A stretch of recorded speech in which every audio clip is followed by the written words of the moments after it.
Capítulo 8. Después de la posesión.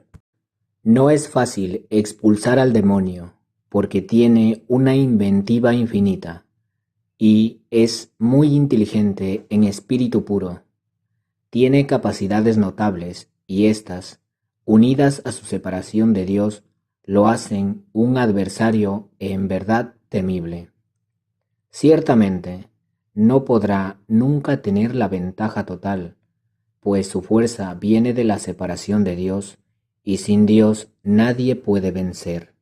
Cuando se aproxima la salida del cuerpo de aquel a quien posee, el demonio se comporta de un modo especial. El exorcista siempre debe preguntarle al demonio: «Dime, ¿cuándo saldrás?». Y el diablo responde dando una fecha. Ciertamente, la fecha no siempre corresponde con la verdad. A veces finge, pero el hecho de que responda significa que la salida está cerca, o por lo menos se avecina. Hacia el final de la posesión, uno se da cuenta de que el demonio se empeña en resistir. Tiene manifestaciones que al principio de la posesión no mostraba. Si al principio era fuerte y arrogante, ahora se muestra desesperado. Dice: «Muero, muero, no puedo más.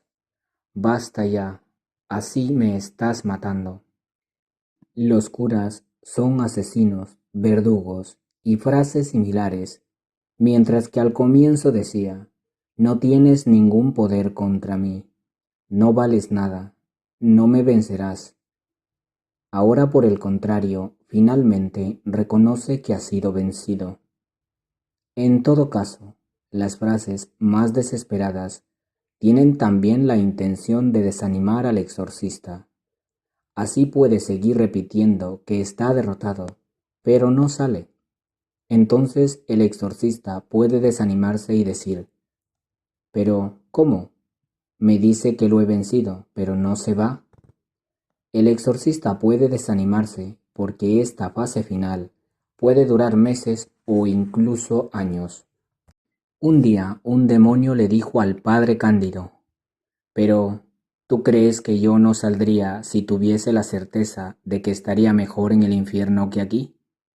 Es decir, el demonio resiste porque prefiere ocupar un cuerpo que ha conquistado con esfuerzo antes que vivir en el lugar al que Dios le ha destinado, es decir, el infierno. A mí una vez un demonio me dijo: «¿Por qué debo irme? Aquí estoy bien, y punto». Otra vez, un demonio que creo que no estaba muy alto en la escala jerárquica satánica, me dijo que tenía terror del infierno, porque allí reina solamente el odio, y los demonios más fuertes no hacen más que atormentar a los demonios menos fuertes, y los más débiles tiemblan ante los más fuertes. En otras palabras, cada instante es una guerra sofocante.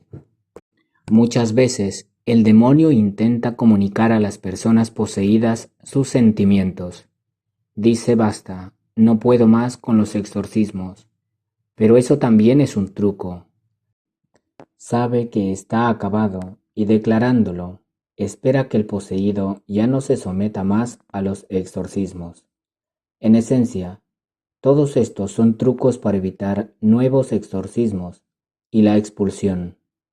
A veces los poseídos caen en esta trampa hasta el punto de que empiezan a decir que en realidad nunca estuvieron poseídos, sino simplemente locos. Y entonces renuncian a exorcizarse, precisamente cuando la meta está cerca. Mucha gente que estaba próxima a la liberación ha dejado de venir a mí. De un día a otro desaparecen, y así no se pueden liberar jamás. Indudablemente, el cansancio físico también contribuye a que aparezcan ciertas dificultades. Hay personas que se someten a exorcismos durante años, 10 o 20 años, y cada cita es para ellos realmente dolorosa. El exorcismo provoca dolor, no es un juego, implica un gran esfuerzo, un sufrimiento.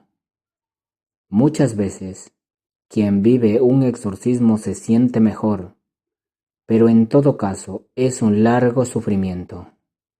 Jesucristo liberaba con una palabra, muchos santos también, pero también conozco casos de santos que han necesitado muchos años para liberar a una persona. Una vez Juan Pablo II hizo un exorcismo en su despacho, y durante el exorcismo dijo: «Mañana celebraré la misa por ti». La poseída salió feliz, pero no se liberó ni ese día ni al día siguiente. La liberación para ella llegó solo 5 años después. San Alfonso María de Ligorio decía: «No siempre se llega a la liberación total, siempre se llega a mejorías». A menudo me preguntan: ¿a dónde va el demonio si uno muere? La respuesta es simple. El demonio solo puede actuar sobre el cuerpo, nunca sobre el alma. Por eso, un poseído que ha ofrecido a Dios su sufrimiento de tantos años va a lo más alto del cielo. Las almas nunca son poseídas, a menos que la persona se haya consagrado voluntariamente a Satanás. Si escogen a Satanás como su Dios por la vida y la eternidad, el asunto es distinto. He tenido que quemar consagraciones escritas con sangre hechas directamente con Satanás, pero se requiere mucho para liberar de los efectos de estas consagraciones, incluso después de que la persona se ha arrepentido. Quienes están próximos a la liberación deben tener ayuda constante, pues los últimos instantes son los más difíciles. Es lo contrario de lo que sucede con las enfermedades normales. Mientras los enfermos que se acercan a la curación van mejorando cada vez más, en las posesiones es de otro modo. Cuanto más cerca de la liberación se está, tanto peor se está. Y cuanto más cerca se está de la liberación, tanto más se piensa que es incurable. Pero no es verdad, incluso porque los casos de liberación incompletas son pocos, muy pocos. Casi siempre se llega a la liberación total. ¿Cómo se comporta el demonio después de la liberación? Aún la batalla no se ha terminado. El Evangelio es claro. Nos habla del hombre que ha sido liberado del demonio, pero que se comporta mal, y entonces el demonio regresa con otros 7 demonios y lo vuelve a poseer más duramente. Mateo dice: «Cuando el espíritu impuro sale de un hombre, anda por lugares áridos buscando descanso, y al no encontrarlo, dice: volveré a mi casa de donde salí. Al volver la encuentra libre, barrida y arreglada. Entonces va y trae consigo otros 7 espíritus peores que él, y entran y se instalan allí. Así el estado final de aquel hombre resulta peor que el primero. Eso sucederá también a esta generación malvada. Sí, pues, es necesario vigilar después de la liberación. ¿Cómo? Manteniendo un intenso régimen de oración, rezar el rosario, ir a misa, etc. No se debe retroceder con respecto a las prácticas de piedad ni al ritmo de oración adquirido durante el periodo de los exorcismos. Desgraciadamente, las recaídas son posibles. En efecto, el demonio puede lograr volver a entrar, pero la culpa es del exposeído que vuelve al pecado y no se confiesa, o que abandona la oración. Quien ha sido liberado debe estar atento y vigilante, porque la victoria obtenida debe ser defendida siempre. El demonio siempre alberga la esperanza de volver a entrar. El verdadero desastre se da en los exposeídos, que recaen en un estado de pecado permanente. Si perseveran en este pecado, corren serios riesgos, pues la segunda vez la posesión es más fuerte. En estos casos es útil una confesión seria hecha tan pronto como sea posible, y luego volver a someterse a un exorcismo. La confesión es un antídoto óptimo contra el demonio, sobre todo la confesión hecha semanalmente. Si uno se confiesa con regularidad, es más fácil que el diablo no se acerque. La confesión es un sacramento poderoso que ayuda mucho contra el demonio. Yo, por ejemplo, me confieso regularmente una vez por semana.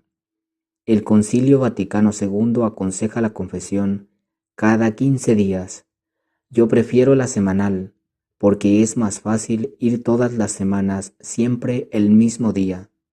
Durante un tiempo fui todos los viernes a confesarme con un padre de la Basílica de San Pablo Extramuros en Roma.